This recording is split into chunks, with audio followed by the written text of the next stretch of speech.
Hello friends, welcome to my YouTube channel. Exercise 9.1 से question number 5 करेंगे।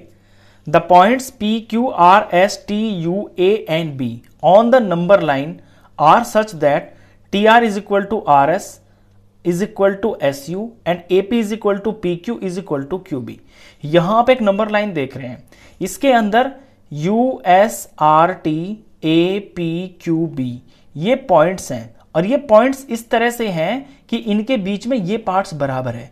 यहां पे टी आर बराबर आर एस के है और आर एस बराबर एस यू के है। यानी जो डिवीजन हो रहा है ना -1 से -2 तक, ये जो एक नंबर का एक पार्ट का डिवीजन हो रहा है, ये 3 डिवीजन हो रहे हैं, ये आपस में बराबर है। यहां से यहां, यहां से यहां, यहां से यहां। सेम उसी तरह से यहां पे ए से पी, पी से क्यू और क्यू से बी, ये एक नंबर के 3 डिवीजन हो रखे हैं, ये तीनों बराबर है। इस डिवीजन को आपको बड़े ध्यान से समझना होगा। Name the rational numbers represented by P Q R S. तो पी क्यू आर और एस ये जो नंबर्स हैं, ये किस रैशनल नंबर को रिप्रेजेंट करते हैं, ये आपको बताना है। चलिए हम पी से शुरू करते हैं। सबसे पहले आप पी को देखिए, पी कहां पे है। पी लाई करता है 2 के बाद और 3 से पहले, यानी ये जो पी है, ये पी के लिए कर रहा हूं मैं, पी 2 के आगे लाई करता है, यानी 2 तो ये पूरा है, ये होल हुआ, 2 तो पूरा है। आगे जो अगला पार्ट है जो 3 में है, वो 1, 2 और 3 हिस्से हो रखे हैं। तीसरे नंबर के 3 हिस्से हो रखे हैं और जो पी है वो पहले हिस्से पे लाई करता है, यानी कि ये तो हो गए हैं 3 हिस्से और पी लाई करता है पहले पे, तो ये 1 हो गया। तो ये पी के लिए ये नंबर है। अब ये नंबर हो रहा है मिक्स फ्रैक्शन में, आपको बनाना है रैशनल नंबर, तो इसको p बाई क्यू की फॉर्म में हमें बनाना पड़ेगा। 3 2 6 और ये 1 जोड़ दिया 7। तो मिक्स नंबर को फ्रैक्शन इस तरह से बनाते हैं, 3 2 6, इनका मल्टीप्लाई और ऊपर वाला जोड़ देते हैं, 3 2 6 और ये 7, तो ये 7/3 हो गया। तो जो p है वो 7/3 रैशनल नंबर को रिप्रेजेंट करता है।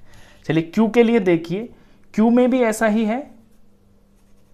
q के लिए जो q लाई करता है, ये 2 के आगे लाई कर रहा है, यानी 2 तो पूरा है और आगे जो तीसरा है, तीसरा जो पार्ट है उसके 3 डिवीजन हो रखे हैं, तो ये मैंने कर लिया 3 डिवीजन।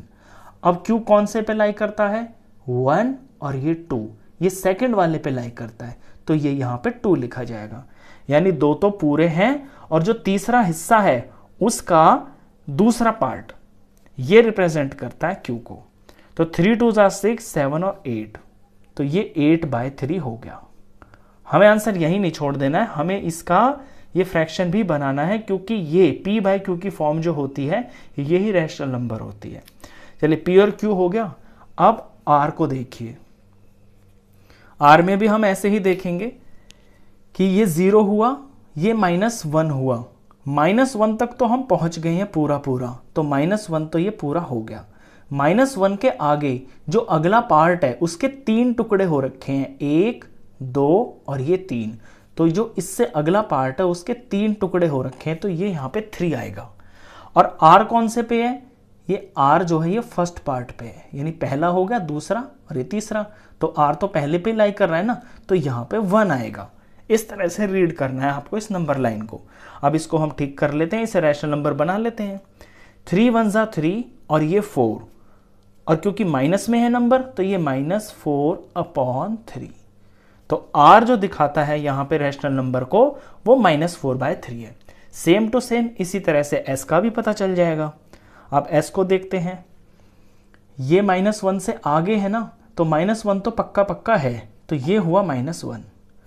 आगे जो इससे पार्ट है उसके 3 टुकड़े हो रखे हैं, 1 2 3, तो ये मैंने अगले पार्ट का 3 टुकड़ा कर लिया, नीचे 3 लिख के। अब s लाई करता है सेकंड पार्ट पे, 1 और ये 2, ये सेकंड पार्ट पे लाई करता है ना, तो ये 2 हो गया। बस अब इसको बना लेते हैं रैशनल नंबर। 3 1 3, 4 और 5 ऊपर का जुड़ गया, तो 5 हो गया ऊपर, और ये माइनस में है ना, तो ये -5 और नीचे जो है वो एज इट इज ही रहता है।